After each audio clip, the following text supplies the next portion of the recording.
Tengan todos ustedes aquí, tengan todos ustedes por los que nos visitan por MD Saltillo Televisión, pues un saludo muy cordial a la red, a América Central, Sudamérica, Europa, que nos están viendo, pues para escuchar los comentarios que tenemos sobre las perspectivas económicas mundiales.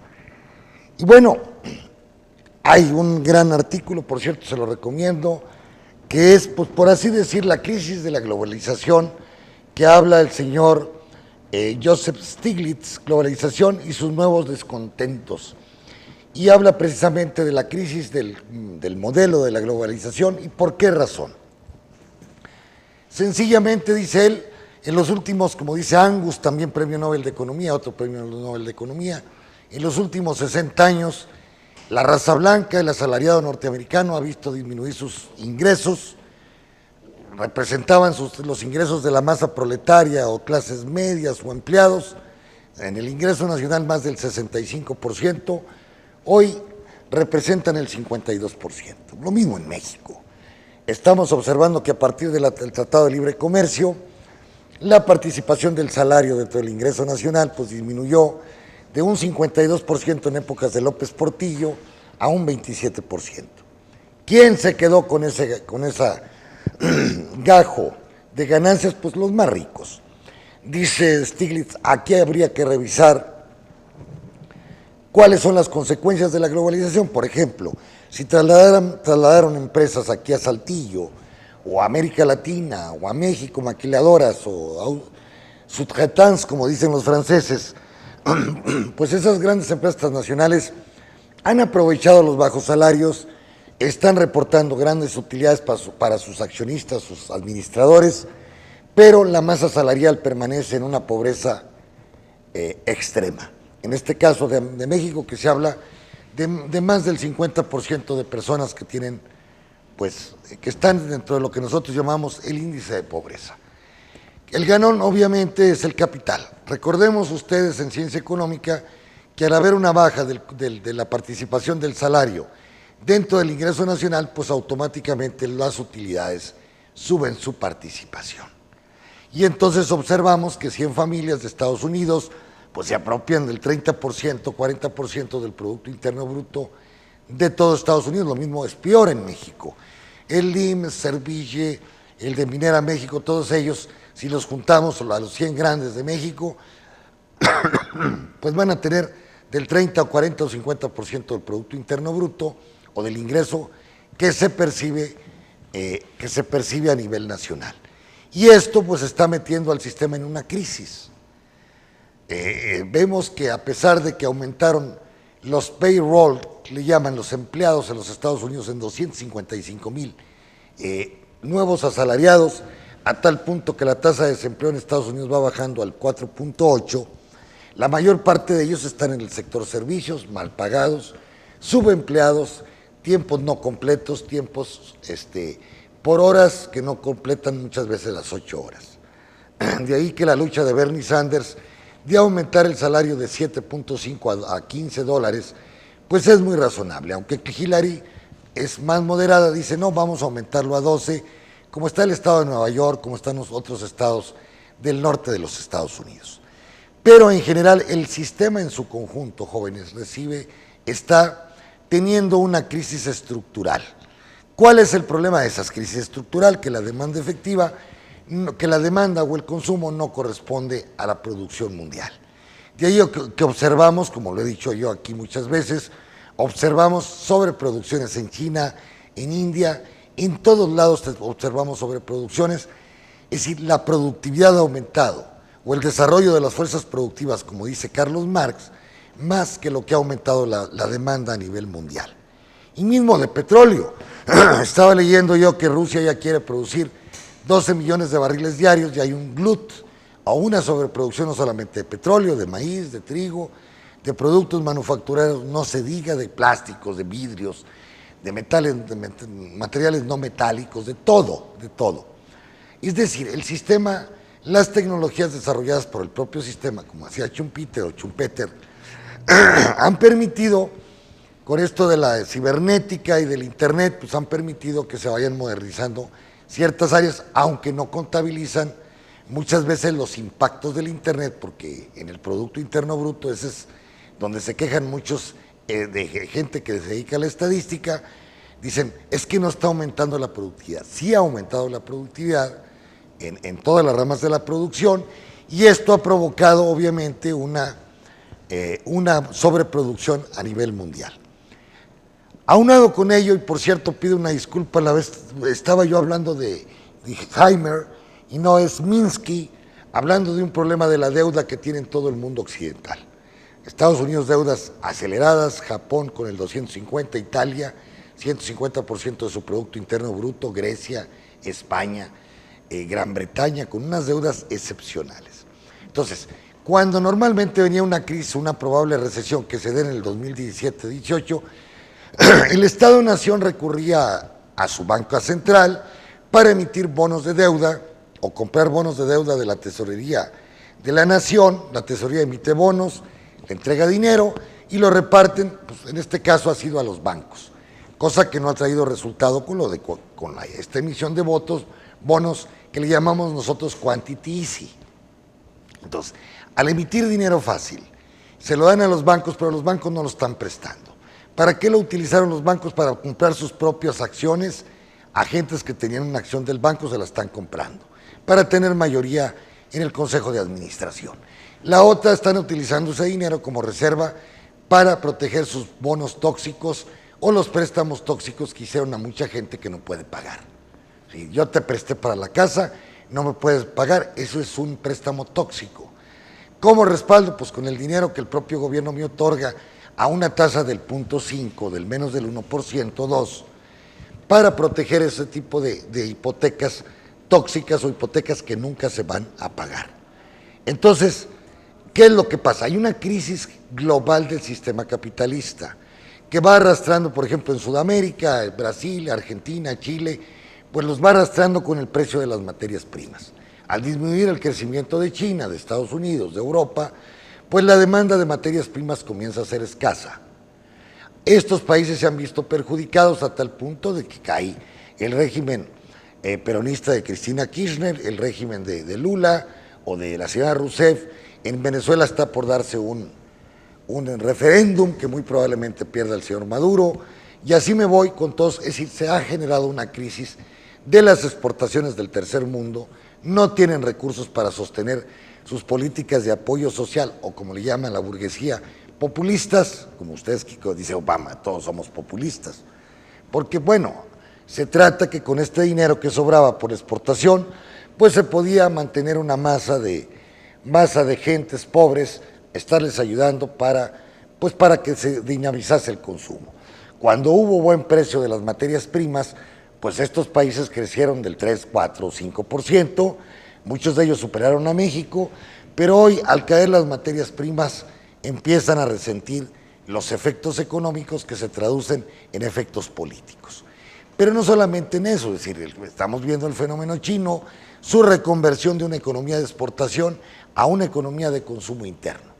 Pero ese aterrizaje puede ser forzoso, puede ser lento, puede ser doloroso. ¿Por qué? Porque transportar empleados de la industria paraestatal china, por ejemplo, del acero, del vidrio, de la construcción, al área de los servicios, pues va a costar tiempo. ¿Qué es lo que le dicen los especialistas, concretamente varios Schiller y otros premios Nobel de Economía? Bueno, hay que hacer la transformación para que el sector servicios, hablo yo de los bancos, hablo yo del comercio, hablo yo de pequeño y gran comercio, de los seguros, de toda esta serie de elementos, bueno, que se ocupe más gente en China y que se vaya sacando gente de las industrias no rentables para el propio Estado. Pero eso implica de que China esté bajando su crecimiento del 10 al 6%. Y eso implica que China consuma menos materias primas a nivel mundial. Y esto nos pone en un predicamento, sobre todo a los países de la América del Sur y algunos otros países de la periferia, vamos a decirlo así. Entonces, la salida del Brexit todavía genera más caos, genera un nerviosismo, no del impacto que se pensaba, pero en general el mundo, hay una crisis de la globalización, como dice Stiglitz, y está pues pensando ya en nuevos modelos de crecimientos hacia adentro, con mejores consumos, con mejores salarios, ahí está la clave de todo, el salario, para poder dinamizar la demanda efectiva y con ello dinamizar las producciones y las inversiones a nivel mundial. Por lo pronto, el Fondo Monetario ya indica que, bueno, va a crecer menos la economía mundial y esto nos va a arrastrar a nosotros a México. ¿Por qué? Porque sencillamente nosotros somos un país exportador a Estados Unidos, básicamente, pero también exportamos hacia el mundo. Nos ha afectado con un peso ya en 19.50 y con una baja del petróleo que afecta a las finanzas públicas nacionales y por ende la balanza comercial de nuestro país. Es decir, el petróleo, si bien no representa ya como antes representaba el rublo petrolero dentro de la balanza comercial, sí implica una gran carga en el aspecto de las finanzas públicas del gobierno, porque pues el petróleo llegó a representar hasta el 35% de los ingresos del gobierno, pues hoy representa el 10-15%. Estamos importando cada día más gasolinas, porque nunca le hicieron caso a Andrés Manuel de hacer 2 o 3 petroquímicas para procesar nuestra gasolina y evitar la importación de esos productos. Entonces, hoy México también se ve inmiscuido en esta baja de la producción, hay menos confianza del consumidor, aunque en el mes de junio, julio, pues están anunciando que el consumo en el país ha aumentado el 2.5%. Claro, para el mes de agosto se va a empezar a ver los efectos del gasolinazo, del 4.5% que aumentaron las gasolinas en todo el país. Esto va a provocar de que haya mayor costo en la producción, en la transportación, en los servicios, en todo. Y esto va a destapar ciertamente algo la inflación. ¿Y qué significa el hecho de que la gasolina aumente? Bueno, pues que el gobierno va a tener más dinero, porque aumentaron los impuestos del gobierno, porque el precio internacional ha bajado la gasolina. Es el gobierno que no tiene dinero por la cuestión petrolera y por sus exportaciones que están en déficit. Ya llegamos a déficit excepcionales de 7, 10 mil millones de dólares en balanza comercial, y de alguna forma tiene el gobierno que recuperar dinero para evitar endeudarse, porque ya ha generado ya una protesta por la iniciativa privada y por los principales medios de producción del país, donde dicen ya es peligroso que México se siga endeudando. Entonces, para no endeudarse es bajar el gasto corriente y al mismo tiempo subir los impuestos vía la gasolina. Pero, ¿qué implica eso, jóvenes? Dentro de la teoría keynesiana, dentro de la teoría económica, que ustedes al subir la tasa de interés, como lo hizo el Banco de México antes, que la Reserva Federal de Estados Unidos, para evitar la fuga de capitales de México a Estados Unidos, pues genera que el crédito en este país va a ser más caro. Al haber un crédito más caro, va a haber menos demanda de casas, de automóviles, de enseres, de línea blanca, de lo que ustedes quieran. La gente dice, bueno, ¿cuánto me cuesta un refrigerador? Antes el interés me costaba el 5 o el 10%, hoy me va a costar el 15%. Y ahí es donde retrae el consumo, su confianza, y dice, a lo mejor las cosas se complican. Al no consumir se empieza a retraer el ciclo económico, empieza a disminuir, y con ello, pues el número de empleados y el número o la actividad económica en general. Así es que para nuestro país, el hecho de haber subido las tasas de interés y el hecho de haber subido la gasolina implica necesariamente una disminución de la demanda efectiva. ¿Por qué?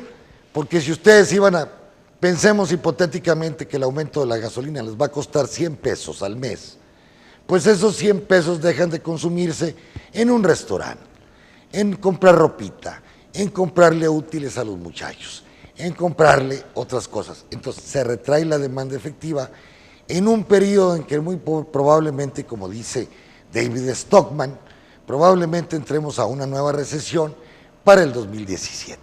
Esto complica las cosas para el gobierno mexicano, porque al haber una nueva recesión, los impuestos van a ser menos los que va a recabar. Va a haber menos demanda, menos producción y obviamente menos impuestos, y la posibilidad de que se siga endeudando más allá de lo permitido o endeudando peligrosamente, que es como decía yo y como lo decía Minsky, que hay que leer a Minsky, jóvenes, de los últimos teóricos, si no marxistas, hablando de que las crisis las provocan el exceso de deudas de todos los países a nivel mundial. Es decir, al no haber demanda efectiva, al venirse una recesión, por falta de demanda, porque ahí está el problema de la recesión, los estados se endeudan, la gente se endeuda para compensar la baja de producción o la baja de ingreso. Con la tarjeta de crédito van y la aplican. O bien solicito una hipoteca, muchas veces a sabiendas que no la voy a poder pagar, porque tengo en mi mente la perspectiva de que el crecimiento económico va a aumentar y que me van a pagar mejor salario. Pero nada, que puede haberse el riesgo que ese señor pase al desempleo, que disminuya su ingreso real y entonces se vuelva un insolvente para el proceso económico. Al moverse, entrar como insolvente a este proceso económico, pues deja de aplicar su demanda real o personal para los bienes de consumo que produce la sociedad. ¿Cómo le hacen los estados para resolver esta falta de consumo? Vía deuda, o bien el quantity easing, que finalmente es la compra de bonos. Es decir, el Estado norteamericano emite bonos, el Tesoro norteamericano lo compra a la Reserva Federal y le entregan dinero en efectivo, para que se lo dé a los bancos, para que se lo dé a la obra de infraestructura de un país. Pero al estar endrogado un país, al estar endeudado fuertemente el país, pues el RUM, o vamos a decir, el nivel de actividad está más limitativo por esa deuda, como está pasando en Italia, como está pasando en España. Ya no tienen posibilidades de endeudarse más, y si se endeudan es con grandes riesgos. Las calificaciones bajan, el valor de las deudas aumentan, y entonces empieza a retraerse la actividad económica. Entonces, en lugar de tener una simple recesión, podemos tener una recesión magnificada que puede afectar a todo el mundo en general. De ahí que son los problemas del sistema. Ahora, la concentración del ingreso, la baja de los consumos por la baja de los salarios, y el problema de la inseguridad, o el problema de llamémosle, el nerviosismo psicológicamente del empresario para no invertir, pues complica aún más las cosas del propio sistema. De ahí que habla Marx de la disminución de la tasa de ganancia, porque pues la plusvalía disminuye, es decir, con respecto al capital constante y el capital variable, y entonces pues ahí se ve un proceso de sobreproducción generalizada que todos ya la hemos visto. Ahora bien, si aunamos todo este problema económico al problema político, pues todo complica. Ya estamos viendo los movimientos populistas de derecha en Austria, en Italia con las 5 estrellas del famoso comediante italiano, en España con el problema también de la ultraizquierda o izquierda más radical con Podemos, o de los independentistas en Gran Bretaña, o del fenómeno Trump en los Estados Unidos. Toda crisis provoca necesariamente, y lo vimos ya en la Primera Guerra Mundial, o la crisis del 29-33, que fue el preludio de la subida del fascismo, del nazismo y de los movimientos de ultraderecha como Franco allá en España. Entonces, observamos que una crisis puede desencadenar, obviamente, elementos políticos y sociales que pueden ser muy peligrosos para la humanidad. Entonces, vemos que actualmente el fenómeno Trump, que gana la candidatura del Partido Republicano, pues es preocupante no solamente para México, al país que más odia, sino que también es para el mundo. Claro, me van a decir es que Hillary también tiene muchos errores y es igual que Trump. No, los dos tienen signos negativos. Ayer yo estuve en el Valle de Texas, fui de visita muy rápido, y observé que ya hay una conciencia por parte de alguna masa de clase media norteamericana o México-norteamericana, donde ya están viendo el peligro que implica la llegada de Trump a la presidencia de los Estados Unidos. Imagínense el muro, la destrucción del Tratado de Libre Comercio con Canadá, México y Estados Unidos están muy interrelacionados. Comercialmente, decía por ahí Jaime Serra, que fue el que firmó el tratado cuando en la era de Bush viejo, diciendo que ya hay una integración hasta de un 40%, por ejemplo, de los productos automotrices entre un país y otro. Entonces, no es fácil para Estados Unidos decir, ya nos vamos del Tratado de Libre Comercio, desquiciaría a toda la industria automotriz de los Estados Unidos. Claro, me vas a decir, bueno, es que Trump tiene razón, se han desocupado muchas gentes en Detroit o en las zonas automotrices, pero eso lo hicieron para poder ser competitivos contra los japoneses, contra los franceses, contra los alemanes, contra todos contra los coreanos, por ejemplo, contra la competencia que tienen en el aspecto automotriz, por ejemplo. Si ellos no se hubieran venido a México y explotar su mano de obra barata, pues automáticamente hubiese desaparecido la industria automotriz de los Estados Unidos, concretamente General Motors y Ford, porque ya Chrysler la tiene bajo su dominio la Fiat italiana. La familia Agnelli compró parte o la mayor parte de lo que es ahora Chrysler. Entonces, así como se fue Chrysler y se fueron otras American Motors, pues se pueden ir también fuera de control la General Motors y Chrysler, porque los carros japoneses y alemanes son de mucho más productividad, más eficientes, más baratos y, en fin, con mayor predilección por parte del público consumidor. De ahí que a los Estados Unidos no le quedó otra más que trasladar hacia México, en áreas específicas de México, la producción de ciertas, el ensamblaje y producción de ciertas partes automotrices para poder ser competitivo. También pasa con Estados Unidos su carne, su trigo. México le consume 9 millones de toneladas de trigo, 9 millones de toneladas de maíz. De trigo son 3, 4 millones de toneladas. ¿Qué pasaría con los agricultores del centro de Estados Unidos con las producciones que le exportan a México? Sería un desastre para ellos. ¿Qué pasaría con la producción manufacturera de California o agrícola industrial de California, cuando ahí la mayor parte de los mexicanos son los que trabajan en los procesos de producción agrícolas de California? Pues también California y también Florida dejarían de ser competitivos contra la producción de otros países. Es decir, querer romper con el Tratado de Libre Comercio o romper con la Organización Mundial de Comercio sería un desastre para los Estados Unidos. Entonces, ¿cuál ha sido la respuesta de la clase media? Que ya la van manejando muy bien Clinton y su campaña. Pues decir, bueno, sencillamente nosotros somos más moderados, no vamos a romper con el mundo, vamos a aumentar salarios de acuerdo a lo de Sanders, ayudar a los universitarios implementar más adecuadamente el Obamacare, el Obama de salud de Obama o de cuidado de la familia, y en fin, eso le está provocando que Hillary pues ya vaya en estados conservadores, por ejemplo Pensilvania, vaya con un 5% arriba de las encuestas, y a nivel nacional parece ser que Hillary, y esto nos tiene un poco tranquilos, ya nos tiene más tranquilos, puede ganar con un 10-12%. Se habla también de que el vicepresidente de los Estados Unidos, candidato de Trump, está a punto de renunciar. Y al mismo tiempo Sanders ha hecho su labor para incorporar su gente a la campaña de Hillary Clinton. Sabemos que no van a ser todos, pero en la bola, cuando se hace una bola de nieve, como dicen, vámonos a la bola como en la Revolución Mexicana, pues ahí se iba la gente y psicológicamente, creo yo, puede incorporarse más masificadamente a la campaña de Hillary Clinton.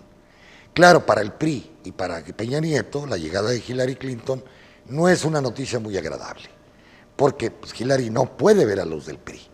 Y esto pues va a implicar también cambios en la estructura política de México.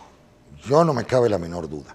Y lo hemos estado observando con las últimas derrotas del PRI, y parece ser que Coahuila y Nayarit pasarán a la oposición, aunque quieren conservar la joya de la corona, que en este caso sería el Estado de México. Pero en general en el país hay una molestia, hay una crisis económica. Se habla de que México máximo, como yo lo dije aquí en enero de este año, si crecemos al 2% sería un milagro. Ya hablan los expertos en México, las calificadoras, que México va a estar creciendo máximo al 1.9%. ¿Qué significa esto? Pues que la más de la mitad de los jóvenes que salen al mercado de trabajo, que tienen 20 años, o 22, universitarios, técnicos y lo que ustedes quieran, no van a encontrar trabajo. Porque para que este país pueda absorber toda la mano de obra juvenil que está saliendo año tras año al mercado de trabajo, pues necesita crecer al 4 o 5%. Van a decir, bueno, ¿y qué está pasando con los que no se absorben? Vamos a pensar que se absorban 400, 500 mil jóvenes en el país, con empleo. Bueno, los otros 500 mil van a andar o en el subempleo, viviendo con sus familias, o en el crimen organizado. Como dice Andrés Manuel López Obrador, la principal fuente de la inseguridad de este país, pues tiene su origen en la pobreza. Y la pobreza significa que, pues no tener un ingreso, y si se tiene un ingreso muy, muy mal pagado. De ahí la preocupación que nos da a todos nosotros esta crisis económica y sus impactos en los aspectos económicos y sociales. No hay duda al respecto. Esta subida de la derecha internacional, de la ultraderecha, y menos que la izquierda internacional, porque la izquierda necesita reprogramarse mentalmente la izquierda. Hay una serie de conflictos en la propia izquierda. Si siguen así la izquierda, pues van a dejar espacios que la derecha conservadora va a ir ocupando. Y esto es lo peligroso. De ahí que hay que conjuntar las fuerzas en México de la izquierda, pues aunados a la figura de Andrés Manuel, que es el más popular. Hay que tener sentido común, que ningún otro candidato de la izquierda puede ganar más que Andrés Manuel. Bueno, conjuntemos esfuerzo. En el fenómeno del PAN, pues está viendo este muchacho profascista que es el señor Anaya. Bueno, pues que el PAN conjunte las fuerzas de la derecha y la ultraderecha. El problema es el PRI, hacia qué lado se va. Hemos observado que hay unas transacciones entre la cúpula del PRI y la cúpula del PAN, así como Calderón le cedió la presidencia a Peña Nieto, como es de ultraderecha, de la Universidad Panamericana, va a quererle ceder el caso al PAN otra vez, la batuta del país. Pero ¿qué pasa con esto? No ha habido cambios. Fox como Calderón, como nunca tuvieron, tantos ingresos por la cuestión petrolera. Ni desarrollaron nuestra industria petrolera, ni desarrollaron al país. Lo metieron a la pobreza y claro, con un dólar a 110 pesos, pues no hubo necesidad de pedir tanta deuda. Baja el barril a 40, pues ahora sí el país mensualmente se está endeudando locamente. Locamente, para que decir lo que dice Carmen Reinhardt de la Universidad de Harvard, es bien peligroso. Es bien peligroso que México pase al 60-70% de su Producto Interno Bruto, su deuda con respecto al Producto Interno Bruto, porque vamos a tener que pagar intereses.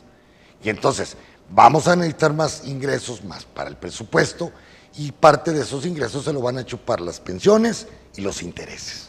Y esto entramos a un círculo perverso económico en donde no va a haber crecimiento, no va a haber empleo y sobre todo va a haber muchos problemas sociales y económicos, como está sucediendo con los maestros en Chiapas, en Oaxaca, en Michoacán, en Guerrero, en todo el sur de México. Ayer me preguntaba un norteamericano, un abogado, que vive en McAllen, Texas, en el Valle de Texas. Bueno, Juan Pablo, ¿qué está pasando ahí? Le dije, es que no es solamente, es decir, se dio una reforma mal hecha. Bueno, juntémonos, sentémonos, vamos a ver cuáles son, en el diálogo, cuáles son las salidas para que México pueda tener una buena educación, una buena evaluación y que no sea una reforma de tipo laboral. Ahí fue el error de Peña Nieto y del actual secretario de Educación, que es un muchacho que no tiene sensibilidad política y lo único que está haciendo es complicarle las cosas al gobierno federal.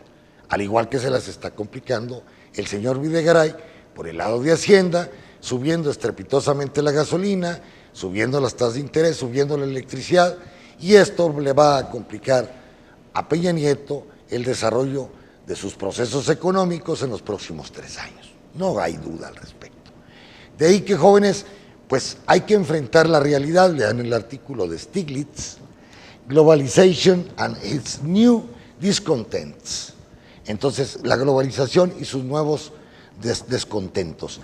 Entonces, porque pues ahí ustedes van a entender qué es lo que está pasando y por qué el mundo capitalista en su momento no puede crecer, y hay que leer mucho, en este caso, a Minsky y en este caso también de Kalecki para entender la demanda efectiva también de Keynes, esos tres autores, y obviamente el maestro Carlos Marx. Si no, no van a entender lo que esté pasando. Por lo pronto, confianza en el sistema.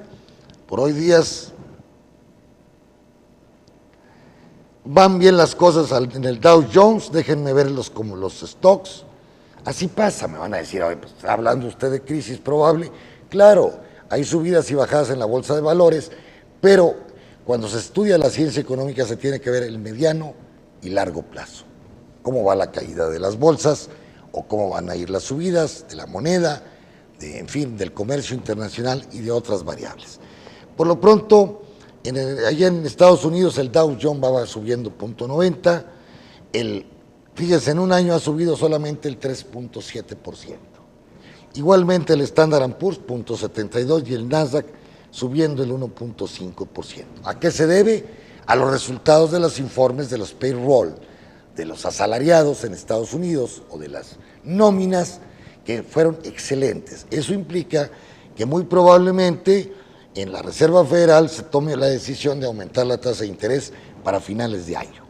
En el caso de Europa, Inglaterra subiendo a pesar de todos sus problemas, el DAX subiendo el 1.36, 1.49 París y España el 1.84, y allá en Asia Pacífico, como fue ayer, pues variable. El Nikkei Japón bajando el 0.24, igual queda, pero Hong Kong subiendo el 1.44 y China el 0.12, Australia el 0.39 y en el caso también de Australia el 0.80. Es decir, en general buenos resultados en bolsa por los resultados dados en los Estados Unidos, hay que decirlo, porque la economía norteamericana pues es la que va dirigiendo la economía mundial. En la cuestión de las commodities, que es el petróleo, observamos también que la energía, pues bajando el Texas al 0.21, la mezcla mexicana en 35, 36 dólares, muy bajo el precio, el Brent subiendo el 0.02, la gasolina subiendo el 0.58, el oro bajando el 1.70, el caso de la plata bajando el 3.22, pero por el lado de las otras materias primas como el maíz, subiendo el 0.98, subiendo el trigo el 3.16, el algodón 1.20 y el ganado empieza a tener mejores resultados, con 1.15 la libra de la vaca en Chicago. En general, jóvenes, pues son hoy buenos